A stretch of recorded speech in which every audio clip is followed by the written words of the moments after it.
నమస్తే. సామాన్యుడి జీవితంలో సామాజిక స్థిరం నెంబర్ 1 న్యూస్కి స్వాగతం. నేను రవీంద్ర.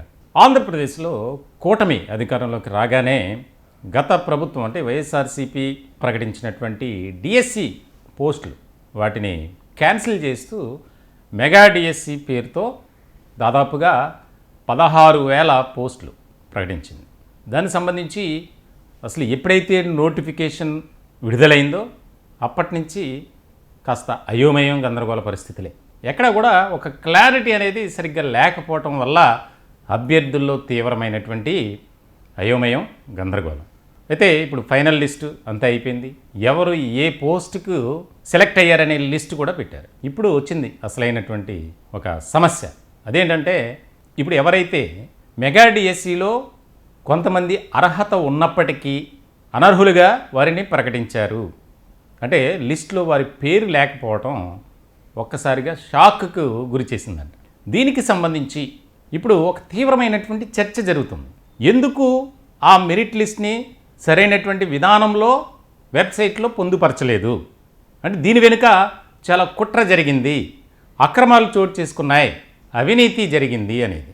ఇలాంటి క్రమంలో కొంతమంది కోర్టులో పిటిషన్లు వేసేదాకా వెళ్ళింది. మెరిట్ లిస్ట్ ప్రకారంగా ఎక్కడా కూడా అభ్యర్థులను ఎంపిక చేయలేదు. దీనికి సంబంధించి హైకోర్టు కూడా ప్రభుత్వానికి సీరియస్గా ఒక వార్నింగ్ ఇచ్చింది. దీనికి సంబంధించి పూర్తి నివేదికను సబ్మిట్ చేయాలి. ఇది జరుగుతున్నటువంటి తరుణంలో కొంతమంది స్పోర్ట్స్ కోటా కింద దాదాపుగా ఈ 16,000 పోస్టుల్లో ఏదైతే స్పోర్ట్స్ కోటా కింద 421 పోస్టులు దాదాపుగా ఈ ఎంతమంది అయితే అప్లై చేసుకున్నారో ఈ 420 పోస్టులకు గాను దాదాపుగా 9,000 మంది స్పోర్ట్స్ కోటాలో అప్లై చేశారు. సాధారణంగా స్పోర్ట్స్ కోటాలో అప్లై చేసేవారు ఎగ్జామ్ రాయక్కర్లా, వారికి ఉన్నటువంటి దాని ప్రకారం సెలెక్ట్ చేయాలి. ఆ బాధ్యత స్పోర్ట్స్ అథారిటీ ఆఫ్ ఆంధ్రప్రదేశ్ సాప్ బాధ్యత తీసుకుంటుంది. ఇప్పుడు ఈ పోస్టుల ఎంపిక విషయంలో అక్రమాలు జరిగాయి పెద్ద ఎత్తున అనేది అభ్యర్థుల ఆరోపణ. దీనికి సంబంధించి సాప్ కార్యాలయం దగ్గర ఆందోళన, నిరసన కార్యక్రమాలు.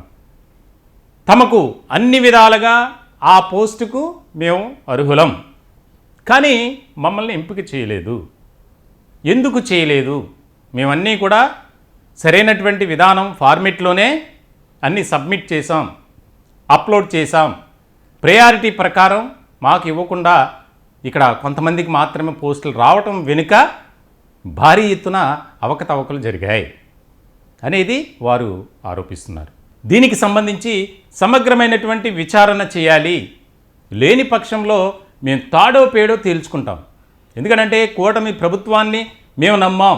ఎందుకంటే నిరుద్యోగ సమస్యను పరిష్కరిస్తారనే దిశగా మేము కూటమికి ఓట్లు వేశాం. ఎప్పటి నుంచో మేము వెయిట్ చేస్తున్నాం ఈ పోస్టుల కోసం అని చెప్పి చాలామంది అక్కడక్కడ చిన్న చిన్న స్కూల్స్లో 10,000కి 15,000కి ఇలా ఉద్యోగాలు చేస్తున్నారు. అన్ని రకాలుగా బీఈడీ చేసి అర్హత ఉన్నప్పటికీ కూడా వారు పోస్టులకు ఎంపిక కాల. మార్క్స్ ఎక్కువ వచ్చాయి, మాకంటే తక్కువ వచ్చినటువంటి అభ్యర్థులకు ఎలా మీరు చేస్తారు? సరే, రిజర్వేషన్ కేటగిరీ వైజ్గా వారిని చేశారంటే ఒక అర్థం ఉంది. ఓసీ కేటగిరీలో కూడా తమకు అన్యాయం జరిగింది అనేది ప్రధానమైనటువంటి ఆరోపణ. దీనికి సంబంధించి 2 రోజుల నుంచి ఎప్పుడైతే లిస్ట్ బయటకు వచ్చిందో దానికి సంబంధించి ఆయా జిల్లా కేంద్రాల వద్ద అంటే డిస్ట్రిక్ట్ ఎడ్యుకేషన్ ఆఫీసర్ డిఈఓ కార్యాలయాల వద్ద పెద్ద ఎత్తున ఆందోళన చేస్తున్నారు. మాకు సమాధానం చెప్పండి, ఎందుకు ఈ విధమైనటువంటి జరిగింది అనేది డైరెక్ట్గా ఆరోపిస్తున్నారు. అవకతవకలు జరిగాయి, సమగ్రంగా న్యాయ విచారణ జరగాలి దీని మీదని కొంతమంది ఇప్పటికే కోర్టులో పిటిషన్ వేశారు. ముఖ్యంగా ఈ స్పోర్ట్స్ కోటాలో పెద్ద ఎత్తున అక్రమాలు జరిగాయి అనేది వారి యొక్క ఆరోపణ. దీనికి సంబంధించి మరి కూటమి ప్రభుత్వం ఏ రకమైనటువంటి విధానంతో నిర్ణయం తీసుకుంటుంది అనేది చాలామంది నెంబర్ 1 మీడియాతో కూడా మాట్లాడారు. మాకు అన్యాయం జరిగింది, ఈ ప్రభుత్వం ఏం చేస్తుంది, ఎందుకు ఇలా వ్యవహరించింది, మేము ఎప్పటి నుంచో వెయిట్ చేస్తున్నాం, మేము అన్నిటికీ అర్హులం, కానీ మమ్మల్ని మాత్రం ఎంపిక చేయకపోవటానికి వెనుక కారణాలేంటి, సరైనటువంటి రీజన్ చెప్పకుండా మమ్మల్ని పక్కన పెట్టారు, ఎందుకు పక్కన పెట్టారు? దీంట్లో భారీ ఎత్తున అక్రమాలు జరిగాయి అని ప్రధానంగా ఆరోపిస్తున్నారు.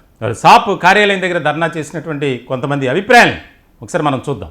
మా మిస్సెస్ స్పోర్ట్స్ డిఎస్సిలో సెలెక్ట్ అయ్యారు. యాక్చువల్లీ వీళ్ళకి వెరిఫికేషన్ 2nd, 3rd జరిగింది మేడం. ఆగస్ట్ 2nd, 3rd జరిగింది. వీళ్ళు ఏమన్నారంటే రగ్బీ అసోసియేషన్ది గుర్తింపు ఉంది, రగ్బీ గేమ్కి గుర్తింపు ఉందని మాకు వెరిఫికేషన్ అప్పుడు చెప్పారు. ఆ తర్వాత టెంటేటివ్ లిస్ట్ ఇచ్చారు మేడం. టెంటేటివ్ లిస్ట్ ఇచ్చారు. టెంటేటివ్ లిస్ట్లో కూడా కర్నూలులో ఈమె 6th ర్యాంకుగా వచ్చారు. వచ్చిన తర్వాత వీళ్ళు అబ్జెక్షన్స్ అడిగారు. అబ్జెక్షన్స్ రైజ్ అదంతా చేసిన వాళ్ళు అంతా అయిపోయిన తర్వాత వీళ్ళది మా మిస్సెస్ అయితే రిమార్క్స్ ఏం లేదు. ఈరోజు వచ్చి అడిగితే నిన్న సెలక్షన్ లిస్ట్లో ఈమె పేరు రాలేదండి. ఈమె ఎస్జిటిలో టాప్ ర్యాంక్లో ఉన్నారు. నేను మా మిస్సెస్ తోటి వచ్చానండి. బయాలజీ ఎస్జిటిలో 3 సెలెక్ట్ అయిందండి. ఫస్ట్ గ్రీవెన్స్ పిలిచారు. గ్రీవెన్స్ పిలిచినప్పుడు గ్రీవెన్స్ ఇచ్చిందండి. గ్రీవెన్స్ సక్సెస్ అయిందని ఇక్కడ తీసుకున్న రమేష్ గారును వేరే అతను చెప్పినప్పుడు మేడం గారు 10 సార్లు 10 సార్లు అడిగారు. 10 సార్లు అడిగినా నీ గ్రీవెన్స్ సక్సెస్ అయిపోయిందమ్మా, నువ్వు వెళ్ళిపో అన్నారు. మేము గ్రీవెన్స్ అయిన 3 days 4 days కూడా మెరిట్ లిస్ట్ పెడతారేమో. ఇప్పుడు స్పోర్ట్స్ ఎలాగ పెట్టారో మెరిట్ లిస్టు, అలా కూడా స్పోర్ట్స్ కూడా గ్రీవెన్స్ అయిన తర్వాత మెరిట్ లిస్ట్ పెడితే చూసుకుందారని మేము ఎంతో ఆశతో ఉన్నాము. అయితే మెరిట్ లిస్ట్ పెట్టకుండా శాప్ వారు డైరెక్టర్గా పోస్టులకి ఆర్డర్ ఇచ్చేశారు. మరి మెరిట్ లిస్టులో ఎందుకు పెట్టలేదు అనుకుంటున్నారు మీరు? ఎందుకు పెట్టలేదు ఏంటనేది తెలియదు, కానీ వాళ్ళు ఇచ్చిన ప్రియారిటీ మాత్రం శాప్కి August 2nd, 3rd verification, physical వెరిఫికేషన్కి వచ్చాం. అది సక్సెస్ అయింది. వాళ్ళు అడిగినట్టు బ్యాకప్ పెట్టాం. మా సర్టిఫికేట్స్ అన్నీ కన్సిడర్ చేశారు. కానీ ఫైనల్కి వచ్చేసరికి జెన్యూన్ లేదని, జెన్యూన్ అంటే మేము ఆడిన సర్టిఫికేట్ జెన్యూన్ కాదని చెప్తున్నారు. అయితే మేము ఆడాము, మమ్మల్ని ఆడించిన వాళ్ళు ఉన్నారు, అసోసియేషను సెక్రటరీస్ వాళ్ళందరూ ఉన్నారు. కాకపోతే వాళ్ళు రికార్డ్స్ అడుగుతున్నారు. వాళ్ళు ఎవరు జెన్యూన్ ఇచ్చినా records are not found. She was genuine అంటున్నారు. కాకపోతే తను ఆడింది సిన్సియరే, మేము ఒప్పుకుంటున్నాం, తను ఆడిన దాన్ని బట్టి ప్రియారిటీ ఇవ్వండి అంటున్నారు. కాకపోతే రికార్డ్స్ చూపించమంటున్నారు. ఎవరు అడిగినా మేము మా చైర్మన్ సార్ వాళ్ళని అడుగుతున్నాం, ప్రెసిడెంట్ సార్ వాళ్ళు అంటున్నారు, అసోసియేషన్ ప్రెసిడెంట్ వాళ్ళు రికార్డ్స్ అనేవి ఉండవు, నువ్వు సెల్ఫ్ ఎఫిడవిటీ నేను ఆడాను కాదని ఒకవేళ మీరు ప్రూవ్ చేయండి, అప్పుడు మీరు ఎలాంటి శిక్ష చేసినా నేను తీసుకుంటాను, నేను సెల్ఫ్ ఎఫిడవిటీ అని చెప్పమన్నారు. మేము వచ్చి ద్రావిడ యూనివర్సిటీలో ఆడినాం మేడం. అక్కడ ఎడ్యుకేషన్ అంతా కంప్లీట్ చేసుకున్నాము. ఎంఏ బీఈడి అన్నీ కూడా ఆడే కంప్లీట్ చేసినాము. బీఈడి అప్పుడు మేము బాల్ బ్యాడ్మింటన్ ఆడినాం మేడం. నేషనల్ లెవెల్లో మాకు సర్టిఫికేట్ వచ్చింది మేడం. ఆల్ ఇండియన్ ఇంటర్ టోర్నమెంట్లో మేము పార్టిసిపేట్ చేసినాము. ఆల్ ఇండియన్ వాళ్ళంతా మా యూనివర్సిటీలో ఆడినారు. మాకు సర్టిఫికేట్ ఇచ్చినారు మేడం. ఇప్పుడు ఆ సర్టిఫికేట్ దట్ మీన్స్ జెన్యూన్ కాదనేసి వాళ్ళు ఫేక్ అనేసి కన్సిడర్ చేస్తున్నారు మేడం. వాళ్ళు ఫస్ట్ ఏమన్నారంటే జెన్యూన్ సర్టిఫికేట్ అడిగారు మేడం. జెన్యూన్ సర్టిఫికేట్ సబ్మిట్ చేసినాము. మళ్ళీ బ్యాకప్ అడిగారు, బ్యాకప్ సబ్మిట్ చేసినాము. వాళ్ళు అడిగింది అన్నీ సబ్మిట్ చేసినాము మేడం. విత్ ప్రూఫ్తో సహా సబ్మిట్ చేసాము. మెయిల్ తీసినారు మేడం మా సారు, అది కూడా ఫార్వర్డ్ చేసినాము. కానీ ఇప్పుడు కూడా వాళ్ళు మీది ఫేక్ అనేసి చెప్తున్నారు మేడం. కానీ ఫేక్ అంటే మెరిట్ లిస్ట్లో నా పేరు 2nd ప్లేస్లో వచ్చింది మేడం. 2nd ప్లేస్లో వచ్చింది. కానీ ఇప్పుడు మళ్ళీ ఇంకా టెండెంటివ్ లిస్ట్లో 3rd ప్లేస్ వచ్చింది. నాకన్నా కింద ఇది ఫేక్ సర్టిఫికేట్స్ అయితే మీరు చెప్పినట్టు లిస్ట్లో మీ పేరు ఎందుకు వచ్చిందో తెలియడం లేదు మేడం. అదే అలాగే సౌత్ జోన్లో ఉన్న కింద ఉన్న అమ్మాయికి వచ్చింది మేడం పేరు. నాకన్నా కింద ఉన్నారు 2 పిల్లలు, వాళ్ళకి వచ్చింది. ఇంకొక పోస్ట్ అట్లా మిగిలిపెట్టినారు. నాకు ఎందుకు రావడం లేదు మేడం? ఇది అన్యాయం మేడం. ఇది ఏం అడిగినా అదంతా సబ్మిట్ చేస్తున్నాం మేడం. కానీ ఒక్కొక్కరు ఒక్కొక్క సమాధానం చెప్తున్నారు, కరెక్ట్ సమాధానమే రావడం లేదు. మా యూనివర్సిటీ నుంచి 5 members సెలెక్ట్ అయినా మేడం. 5 members ఒక్కరు కూడా జాబ్ రాలేదు మేడం. ఇది చాలా అన్యాయం మేడం. నా పేరు సురేష్ మేడం. కుప్పం మాది లోకల్లో, సీఎం సార్ సొంత నియోజకవర్గము. మేము చదివింది కూడా ద్రావిడ యూనివర్సిటీలోనే.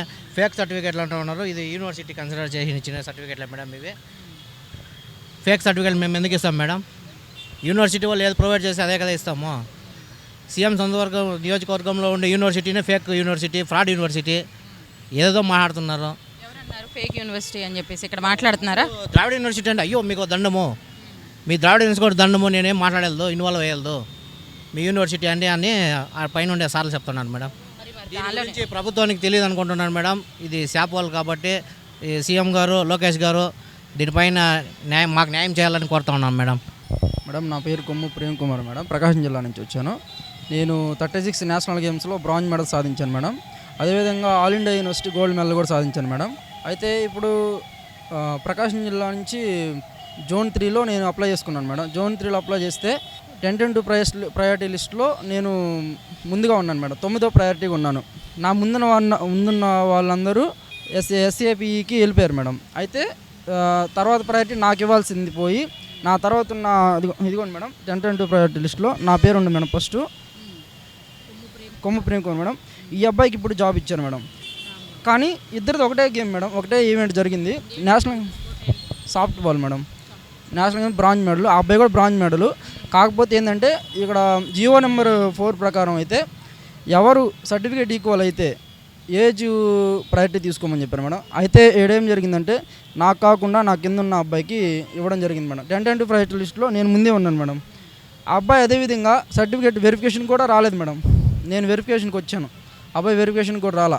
అట్లాంటిది ఆ అబ్బాయికి క్యాన్సిల్ చేశాను మేడం జాబ్. ఇప్పుడు నేను ఏం చేయాలనేది అర్థం, ఇక్కడ అడిగితేనేమో ఏమీ నాకు ఆన్సర్ చెప్పట్లేదు మేడం. ఇది పరిస్థితి. మొత్తానికైతే మాకు న్యాయం జరగాలి. ఎక్కువగా ఈ స్పోర్ట్స్ కోటాలో ఎవరైతే ఎంపిక కాలేదో వారంతా మహిళలు. కబడ్డీ విభాగంలో, ఖోఖో, అలాగే అథ్లెటిక్స్, రకరకాల క్రికెట్, ఇట్లా ప్రాధాన్యత కలిగినటువంటి పోస్టుల్లో ఇవ్వకపోయినా మేము ఏదైతే ప్రయారిటీ ప్రకారం పెట్టుకున్నామో దానికి కూడా సెలెక్ట్ చేయలేదు. కొన్ని పోస్టులను అలా పెట్టి క్యారీ ఫార్వర్డ్ అనేది పెట్టారు. ఎందుకు ఎక్కడా కూడా ఒక క్లారిటీ, ఒక సరైనటువంటి ఇది లేదు. దీనికి సంబంధించి మాకు పూర్తిగా సమాచారం తెలియజేయాలి. ఏ ప్రాతిపదికన వారిని సెలెక్ట్ చేశారు అనేది మాకు తెలియాలి అనేది ఇప్పుడు వారి ప్రధానమైనటువంటి డిమాండ్. ఒక పక్కనేమో అభ్యర్థులు ఎవరైతే ఆశించినటువంటి వారు ఉన్నారో, అర్హులైన వారు మాకు ఎట్లయినా సరే ఈసారి పోస్ట్ వస్తుంది అని కొండంత ఆశ పెట్టుకున్నవారు, అన్నీ ఉన్న అల్లుడు నోట్లో శని అన్నట్లుగా వారి పరిస్థితి పాపం ఉంది. దీనికి సంబంధించి వారైతే ఆ విధంగా ఆందోళన చేస్తుంటే మరికొద్ది గంటల్లోనే దీనికి సంబంధించి భారీ ఎత్తున అభినందన సభ ఏర్పాటు చేసే దిశగా కూటమి ప్రభుత్వం ఏర్పాట్లు చేస్తుంది. మరి ఎవరైతే వారు ఆరోపిస్తున్నారు అది ఎంతవరకు మరి ప్రభుత్వం నుంచి కానీ సాప్ నుంచి ఏ రకమైనటువంటి సమాధానం వస్తుంది అనేది ఇక్కడ చాలా క్లియర్గా మనం చూడాలి. మొత్తానికైతే మేము న్యాయ పోరాటం చేస్తాం. దీనికి సంబంధించి ఎంత దూరమైనా వెళ్తాం. ప్రభుత్వంతో తాడో పేడో తేల్చుకుంటాం. మమ్మల్ని ఎందుకు ఈ విధంగా చూస్తున్నారు? అన్ని రకాలుగా అర్హత ఉన్నప్పటికీ, అన్ని సర్టిఫికెట్లు సరైనటువంటి ఫార్మేట్లో పెట్టినప్పటికీ మాపై ఎందుకు ఇంత ఉదాసీన వైఖరి? మాకు న్యాయం చేయండి అని చెప్పి వారు ఆవేదన వ్యక్తం చేస్తున్నారు, డిమాండ్ చేస్తున్నారు. దీనికి సంబంధించి సామాన్యుడి చేతిలో సామాజిక అస్త్రం. నెంబర్ 1 న్యూస్ కూడా ప్రభుత్వానికి ఎవరైతే సెలెక్ట్ కాలేదో, అన్ని అర్హతలు ఉన్నప్పటికీ వారిని కావాలని పక్కన పెట్టారు అనే ఆరోపణలు వస్తున్నటువంటి తరుణంలో సామాన్యుడి చేతిలో సామాజిక అస్త్రం తరపున మేము ప్రభుత్వానికి అలాగే సాప్ అధికారులకు కూడా మేము విన్నవించుకునేది ఒకటే, వారి గురించి ఆలోచన చేయండి. ఏ రకమైనటువంటి పరిస్థితి ఉన్నప్పటికీ వారిని ఎందుకు పక్కన పెట్టారు అనేది క్లియర్ కట్గా తెలియజేయాలి. ఏదైనా సరే నువ్వు పనికిరావు అనడానికి ఒక కారణం చెప్పాలి. ఎందుకు రిజెక్ట్ చేశారు, ఎందుకు తిరస్కరించబడ్డారనేది చెప్పాలి క్లియర్గా. కానీ అభ్యర్థులంతా అయోమయం. పిల్లలతో, చిన్నపిల్లలతో వచ్చి పడిగాపులు పడి మాకు కారణం చెప్పండి, మాకంటే తక్కువ మార్కులు ఇచ్చిన వారిని ఎస్జిటి స్కూల్ అసిస్టెంట్గా సెలెక్ట్ చేసినటువంటి పరిస్థితుల్లో మమ్మల్ని ఎందుకు సెలెక్ట్ చేయలేదు, రీజన్ చెప్పనంటే వారు సాప్ అధికారులు మాకు ప్రభుత్వం నుంచి సరైనటువంటి ఇది ఉండటం వల్ల మేము చేసాం. ఏదైనా ఉంటే మీరు మంత్రి లోకేష్ గారిని కలవండి, ఆయనతో మాట్లాడుకోండి, మా దగ్గర ఎటువంటి అడావిడి చేసినా ఉపయోగం లేదు అన్నట్లుగా చెప్పారండి. దీనికి సంబంధించి కొంతమంది అయితే న్యాయ పోరాటానికి సిద్ధమవుతున్నట్లు తెలుస్తుంది. ఈ టాపిక్పై మీ విలువైనటువంటి అభిప్రాయం కామెంట్ రూపంలో తెలియజేయండి. దయచేసి మా ఛానల్ని సబ్స్క్రైబ్ చేసుకోండి. Thank you.